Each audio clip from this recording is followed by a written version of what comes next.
साथियों, फिर से स्वागत है आपका मेरे YouTube चैनल त्रिशूल आरबीएस हब में, जिसमें हम पढ़ रहे थे कक्षा 9th की विज्ञान अध्याय नंबर 3 पार्ट 2 पार्ट डाल दिए गए थे। आज तीसरा पार्ट में बना रहा हूँ।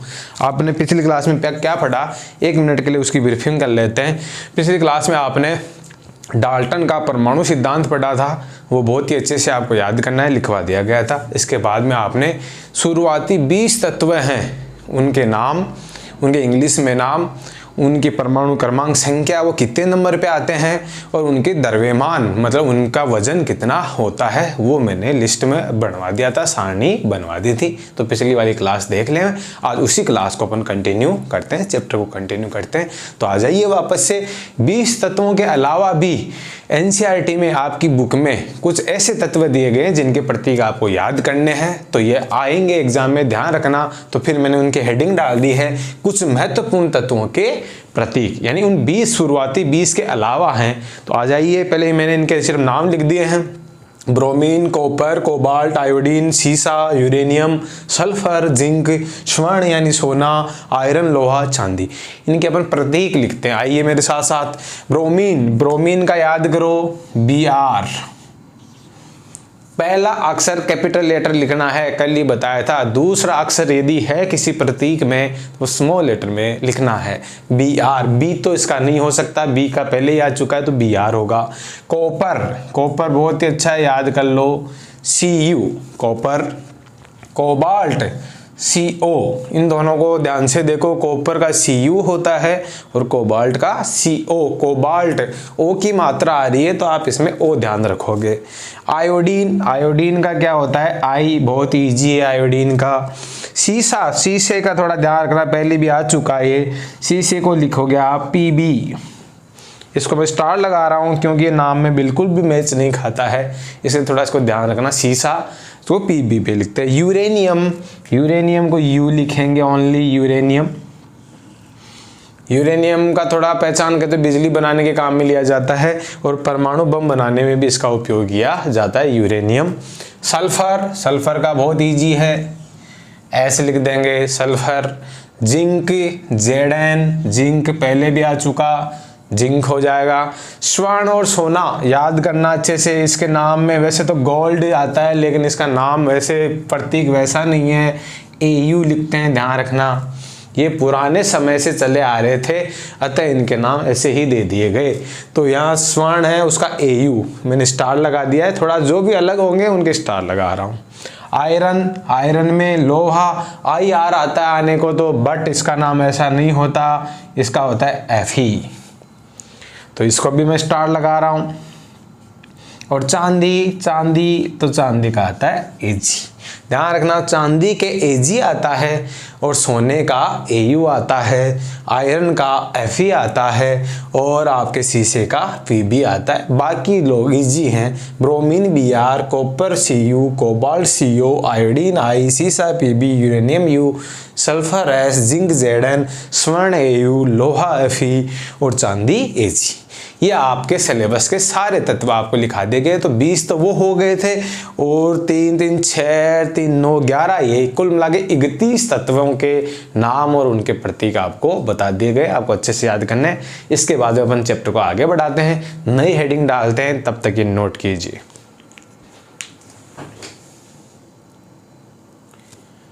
अब आ जाइए, नई हेडिंग डाल लीजिए, परमाणु द्रव्यमान। बहुत ही इंटरेस्टिंग टॉपिक है, एटॉमिक मास। कोई भी परमाणु है उसके द्रव्यमान को कैसे मापेंगे, किसमें मापेंगे, तो आप पहले इसको समझते हैं। भाई समझना इंपॉर्टेंट है, लिख लेंगे बाद में, पहले समझ लीजिए। जैसे आप कहीं मार्केट गए तो बाजार में से चीनी लाए, तो चीनी लाएंगे तो आप उसको बोलेंगे 1 kg चीनी दे दो, यानी उसके आगे जो लगता है ये तो होता है किसी भी राशि का आंकिक मान, और ये जो आगे लगता है उसको उस राशि का कहते हैं मात्रक। तो किसी भी द्रव्यमान का जो ऐसा ही मात्रक है वो क्या होता है आपका kg, यानी किलोग्राम। लेकिन क्या हुआ, परमाणु इतने छोटे होते हैं, इतने छोटे होते हैं कि आप उनका केजी में द्रव्यमान मापोगे तो एक बहुत बड़ी संख्या मिलने वाली है। बहुत बड़ी का मतलब कुछ ऐसे द्रव्यमान मिलेंगे 1.67 गुणा 10 की घात -27 kg। क्योंकि परमाणु बहुत सूक्ष्म होता है, इतना सूक्ष्म होता है कि आंखों से भी नहीं देखा जा सकता। तो उसके वजन को आप किलो में देखोगे तो वो किलो में इतना कम आता है कि वो बहुत ही बड़ी संख्या बन जाती है। 10 की घात -27 है, ध्यान देना -27 है। तो ये इतनी बड़ी संख्या है, तो परमाणु का द्रव्यमान थोड़ा सा असहज महसूस हो रहा था कि इतनी बड़ी संख्याओं में कैसे डिफाइन करें। तो फिर इन्होंने बहुत जो सूक्ष्म चीजें होती हैं, परमाणु, अणु वगैरह, इलेक्ट्रॉन, प्रोटॉन, इन सब के द्रव्यमानों को मापने के लिए एक नई यूनिट राशि डिजाइन कर दी, जिसको ध्यान से सुनना, जिसको कहते हैं AMU। पहला प्रश्न बहुत ही इंपॉर्टेंट है। सूक्ष्म द्रव्यमानों को मापने के लिए किस राशि का उपयोग किया जाता है? AMU। शॉर्ट ये आगे जैसे केजी की जगह क्या लगाएंगे उसमें, जैसे 1 AMU ऐसा लगाएंगे, वहां किलोग्राम देखने को नहीं मिलता है। तो AMU तो ये नई राशि है, किस लिए है? द्रव्यमान मापने के लिए है। किसका द्रव्यमान मापते हैं इस राशि में? जो भी सूक्ष्म चीजें होंगी, जैसे परमाणु, अणु, इलेक्ट्रॉन, प्रोटॉन, न्यूट्रॉन, ये सूक्ष्म वाली चीजों को मापने के लिए जो द्रव्यमान की इकाई काम में ली जाती है, उसको क्या कहते हैं? AMU। अब इसकी फुल फॉर्म वगैरह सीखो, हिंदी में सीखो। इसकी फुल फॉर्म क्या होती है? Atomic mass unit. Atomic mass unit, ये लीजिए। फिर इसको एक साथ लिखवाएंगे, पहले अभी समझा रहे हैं। तो A का एटॉमिक, M का मास, U का यूनिट, तो इसको क्या कहते हैं? Atomic mass unit. या हिंदी में कहूंगा तो परमाणु। एटॉमिक का क्या हो जाएगा? परमाणु। मास का मतलब क्या हो जाएगा? द्रव्यमान। और यूनिट का मतलब क्या हो जाएगा? इकाई। ये लीजिए, तो परमाणु द्रव्यमान इकाई या परमाणु द्रव्यमान मात्रक, एक ही बात है भाई। तो अब पता चल गया, AMU की फुल फॉर्म भी हो गई। लेकिन आजकल आधुनिक जमाने में वही है, इतना बड़ा AMU भी नहीं लिखते हैं आजकल। AMU ही है वो, उसको आजकल U से लिखने लग गए ओनली। किससे? AMU को भी रिप्लेस कर दिया गया आजकल मॉडर्न जमाने में U से। तो ये U को भी क्या कहते हैं? वही AMU की जगह क्या लिख देते हैं आजकल? U। और इसका हिंदी में फुल फॉर्म ऐसे एकीकृत द्रव्यमान लिखा जाता है, ध्यान रखना, एकीकृत द्रव्यमान। और इंग्लिश में लिख देंगे यूनिफाइड मास। अब देखो वापस से आ जाओ भाई, सूक्ष्म वस्तु को मापने के लिए किस द्रव्यमान मात्रा का यूज किया जाता है? AMU का। AMU की फुल फॉर्म क्या हो गई? एटॉमिक मास यूनिट हो गई। हिंदी में क्या हो गई? परमाणु द्रव्यमान मात्रक हो गया। आजकल इसको किससे लिखते हैं? ओनली केवल U से लिख देते हैं। और U को क्या कहते हैं? यूनिफाइड मास या एकीकृत द्रव्यमान। अब ये इतना आपके समझ में आ गया होगा। इसके बाद में अपन इसको पता करते हैं कि एक AMU आया कहाँ से। जैसे 1 किलो को फिक्स किया गया है पूरे अंतर्राष्ट्रीय लेवल पे, 1 किलो का जो बाट होता है वो फिक्स होता है। हर देश में 1 किलो समान मात्रा ही होती है, ऐसा नहीं कि इंडिया में 1 किलो अलग हो जाएगा, ऑस्ट्रेलिया में अलग हो जाएगा। तो इनको जो डिसाइड करती है SI वगैरह, तो वो ही AMU को डिसाइड किया कि भाई एक AMU होगा कौन, एक AMU मानेंगे किसे। तो फिर उसके लिए उन्होंने एक रास्ता निकाला कि अब ध्यान से सुनोगे आप,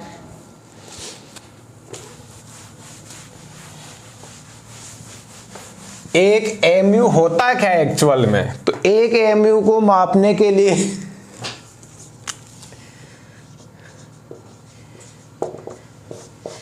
इन्होंने कार्बन 12, सीखो एक AMU आया कहां से? कार्बन 12। कार्बन कितने नंबर पे आता है? 12 नंबर पे। तो ऐसा लिख दिया, कार्बन 12 का जो द्रव्यमान था उसको तोल लिया, ठीक है। तो कार्बन 12 का द्रव्यमान लिया उन्होंने, केजी में तोल लिया, मान लो उसको तोल लिया और उसमें भाग दे दिया 12 का। किसका भाग दे दिया, 12 का, और जो भी उत्तर निकल के आए उसी को उन्होंने फिक्स कर दिया कि भाई आज के बाद में इस संख्या को अपन 1 AMU बोलेंगे और इस 1 AMU के बराबर जो भी तोल होगा उसको अपन 1 AMU बोलेंगे। समझ में आ गया होगा बात। तो कार्बन 12 को तोला और कार्बन 12 में कितने का भाग दिया, 12 का, और जो उत्तर आए उसी को क्या कहते हैं, 1 AMU। तो जब भाग दिया गया तो आपको ये राशि याद करनी है, 1.66 गुणा 10 की घात -27 kg आया भाई। कितने आया, 1.66 गुणा 10 की घात -27 kg। तो इतने बड़े मान को, बड़े का मतलब संख्याओं में बड़ा लग रहा है, वैसे बहुत छोटा मान है, -27 संख्या ही ज्यादा है। तो इतनी बड़ी संख्याओं को एक साथ बोलना हो तो कैसे बोला गया, 1 AMU। तो आज के बाद में क्वेश्चन आया है कि 1 AMU में किलोग्राम कितने होते हैं, तो आप तुरंत लिख दोगे 1.66 गुणा 10 की घात -27 किलोग्राम। तो आपको समझ में आ गया होगा कि छोटी वस्तुओं को मापने के लिए क्या किया जाता है। 1 AMU की परिभाषा आती है, 1 AMU होता क्या है, तो कार्बन 12 के द्रव्यमान का जो 1/12वां हिस्सा है, यानी 12वां हिस्सा है, वो ही क्या होता है, 1 AMU। 1 AMU बराबर 1.66 गुणा 10 की घात -27 किलोग्राम। अब मैं इसको आपको सिस्टमेटिक लिखवा देता हूं।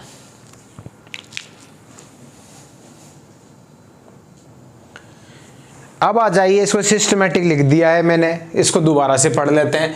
परमाणु द्रव्यमान, ध्यान से पढ़ेंगे, परमाणु के द्रव्यमान को AMU एटॉमिक मास यूनिट, परमाणु द्रव्यमान मात्रक, कहीं से भी क्वेश्चन आए कोई फर्क नहीं पड़ता, फुल फॉर्म वगैरह सब आ गए हैं। परमाणु के द्रव्यमान को एटॉमिक मास यूनिट, परमाणु द्रव्यमान मात्रक यानी AMU में मापा जाता है। कोई भी हेडिंग आ जाओ कोई फर्क नहीं। नवीनतम रूप से इसे यूनिफाइड द्रव्यमान द्वारा प्रदर्शित करते हैं, यानी आजकल इसको सिर्फ क्या लिखते हैं भाई, U, ध्यान रखना। तो AMU ही U है। ओके, अब आएगी यहाँ डेफिनेशन 1 AMU की। पूछेंगे आपको 1 AMU क्या होता है या 1 AMU कितना होता है, तो ये डेफिनेशन लिख के आनी है। कार्बन 12 के एक परमाणु के द्रव्यमान, कार्बन 12 का एक परमाणु लेना है, कितना, कार्बन 12 का एक परमाणु लेना है, उसके द्रव्यमान में 12 का भाग लगा देना है, जो संख्या तुम्हें प्राप्त होगी वो ही 1 AMU के बराबर होगा। ध्यान रखना। आ जाइए, कार्बन 12 के एक परमाणु के द्रव्यमान के 12वें भाग को हिंदी में लिखना सीखो, 1 AMU कहते हैं। नीचे आ जाओ, फॉर्मूला पढ़ा है, 1 AMU बराबर कार्बन 12 के एक परमाणु का द्रव्यमान लेना है, भाग किसका दे देना है, 12 का। अब ये भाग देने के बाद में जो आता है, इसमें आपके सिलेबस में ज्यादा नहीं है, ये भी मैंने लिखवाया है। तो आप 1 AMU बराबर, ये जरूर याद कर लो, काम आएगा 11th क्लास में भी बहुत ज्यादा, 1.66 गुणा 10 की घात -27 किलोग्राम। तो यही तुम्हारा 1 AMU होता है। तो 1 AMU में जब भी क्वेश्चन आए तो ये इतना लिख के आना है आपको, 1 AMU में इतना लिख के आना है। ये इतना लिख के आओगे तो आपको पूरे नंबर मिल जाएंगे। लिखिए आप इसको ध्यान से।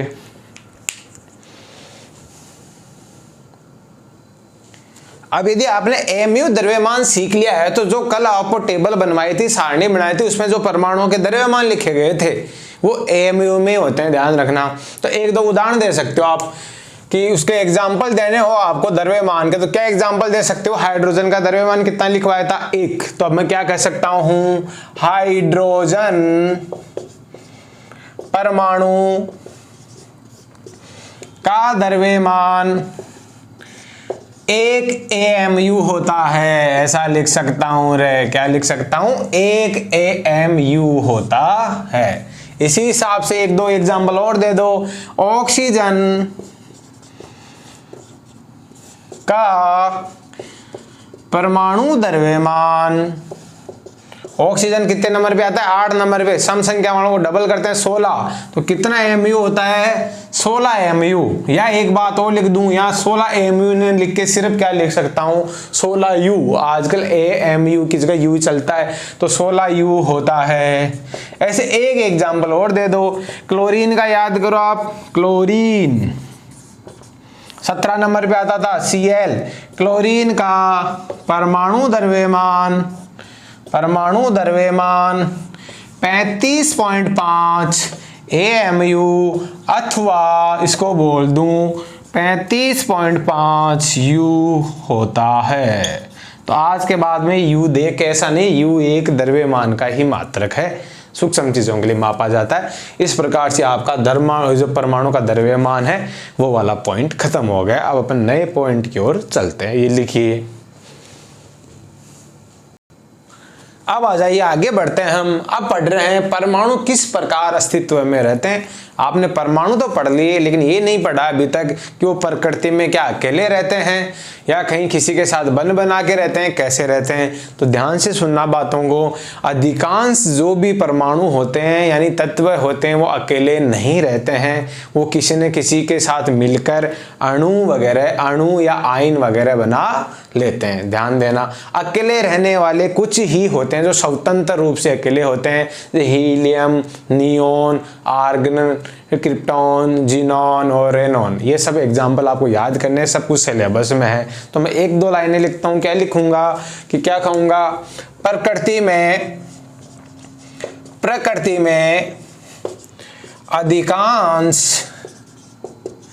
अधिकांश जो आपके तत्वों के परमाणु है, अधिकांश तत्वों के परमाणु एकल रूप से नहीं रहते हैं भाई, एकल रूप से अस्तित्व में नहीं होते हैं। ध्यान रखना, वो अकेले नहीं मिलते हैं, अस्तित्व में नहीं होते हैं। यहां वर्ड को ध्यान से सुनो, अधिकांश तत्वों के परमाणु की बात हो रही है। लगभग लोग ये अकेले नहीं पाए जाते, लेकिन फिर भी इंपॉर्टेंट जो लोग अकेले पाए जाते हैं उनके तो नाम पता होने चाहिए। तो मैं क्या कहूंगा, यहां लिखूंगा, ये क्वेश्चन आता है तुम्हारे, एकल रूप से पाए जाने वाले तत्वों के परमाणु कौन होते हैं। जो अकेले एक परमाणु ही मिल जाएंगे आपको, किसी के साथ जुड़ेंगे नहीं। तो याद कर लो भाई, हीलियम, नियोन, क्रिप्टॉन, जीनॉन और रेडॉन, ये गैसें हैं। ध्यान रखना, जब आवर्त सारणी आप आगे जाके पढ़ोगे तब पता चलेगा। Helium, neon, krypton, xenon, radon, ये लोग क्या करते हैं, प्रकृति में आप देखोगे तो ये अकेले ही पाए जाते हैं, किसी के साथ मिलके अणु वगैरह नहीं बनाएंगे। जैसे ऑक्सीजन है मान लो, तो ऑक्सीजन प्रकृति में आपको अकेला नहीं दिखेगा, एक ऑक्सीजन दूसरे ऑक्सीजन के साथ जुड़ जाएगा और वो O2 के रूप में दिखेगा आपको। तो अकेला O नहीं दिखेगा, O2 दिखेगा। या ओजोन जानते हो आप, O3, ओजोन की परत जो पराबैंगनी किरणों से अपन को बचाती है, O3। तो ऑक्सीजन अकेला नहीं मिला ना प्रकृति में, कहीं वो 2 परमाणु आपस में मिल गए, तो 2 परमाणु मिल गए तो अणु बन गया, अब उसको परमाणु नहीं बोलेंगे। लेकिन ये जो लोग है ना, 5-6 जने जो भी लिखे हुए, इतने एग्जाम्पल याद करने हैं, helium, neon, krypton, xenon, radon, ये लोग प्रकृति में अकेले आपको मिल जाएंगे। तो अच्छा क्वेश्चन है, यहाँ से ध्यान देना, इसको नोट कीजिए आप, ये नीचे वाले नोट नहीं करने हैं।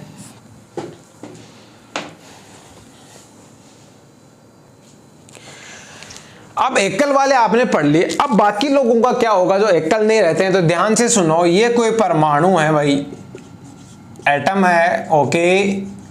ये यदि अकेला नहीं पाया जाएगा तो ये 2 तरीके से मिल जाते हैं, ध्यान देंगे।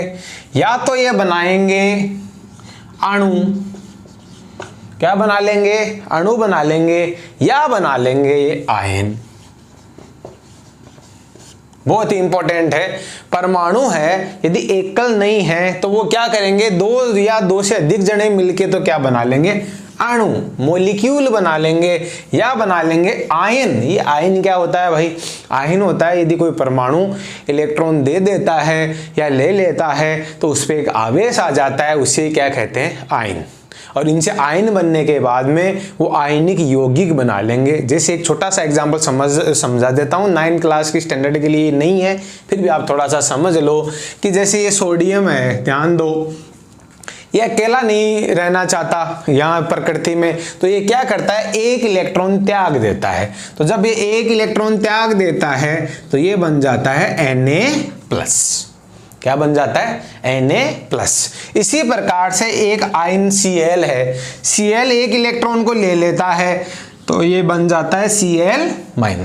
जब इलेक्ट्रॉन निकल जाता है तो प्लस आता है, ध्यान रखना, आगे पढ़ेंगे अपन। और जब Cl एक इलेक्ट्रॉन ले लेता है तो क्या बन जाता है माइनस। अब ये दोनों जने क्या होते हैं कि एक दूसरे को अट्रैक्ट करने लग जाते हैं, एक प्लस का है एक माइनस का है, तो एक दूसरे के साथ आके जुड़ जाएंगे तो ये बन जाएगा, ये दोनों के मिलने से क्या बन जाएगा NaCl। NaCl तुम जानते होंगे, जिसको अपन लोग साधारण भाषा में क्या कहते हैं, नमक। तो ये देखो, ये इन दो परमाणुओं ने क्या किया भाई, Na और Cl ने, ये दोनों ही अकेले नहीं रहना चाहते तो इन्होंने एक आयनिक यौगिक बना लिया, एक प्रकार का अणु कह सकते हो जिसको यहाँ का अणु। वैसे अणु में ध्यान रखना कोई आवेश नहीं होता है, तो ये जो अणु होते हैं, अणु इस पे क्या नहीं होता है, आवेश नहीं होते हैं, ये लोग तो होते हैं अणु। जैसे एक दो एग्जाम्पल बोलो भाई अणुओं के, जैसे H2O ये अणु है, जैसे O2 अणु है, O3 अणु है, ये लोग अणु है। क्लोरीन क्लोरीन दो जने आके जुड़ गए Cl2 अणु है, 4 फास्फोर जुड़ गए P4 अणु है, 8 सल्फर जुड़ गए आके S8 अणु है। तो ये लोग किसकी श्रेणी में आएंगे, अणु। जिसमें 2 या 2 से अधिक तत्व पाए जाते हैं वो लोग तो किसकी श्रेणी, और जिन पे आवेश नहीं होता उनको नॉर्मली क्या बोल देते हैं, अणु।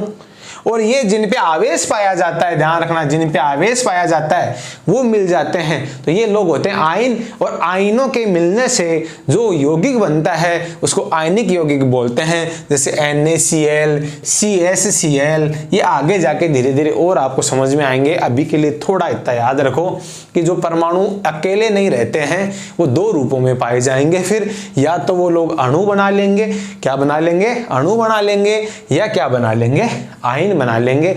आयन भी फिर अकेले ज्यादातर नहीं रह पाते हैं, वो आयन इधर उधर किसी दूसरे आयन को पकड़ लेते हैं, विपरीत आयन को, और नया यौगिक बना लेते हैं। तो इतना आपको समझ में आ गए होंगे। अब अणु को भी थोड़ा ध्यान से समझो।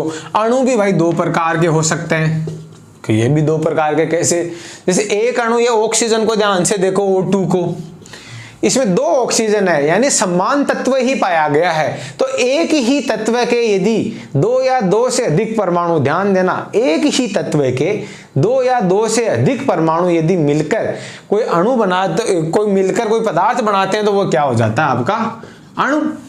लेकिन यदि ये इस अणु को देखो, H2O को, इसमें 2 तो है हाइड्रोजन, 1 है ऑक्सीजन, तो अलग अलग तत्व शामिल है इसमें, तो ये तो हो जाते हैं यौगिक के अणु।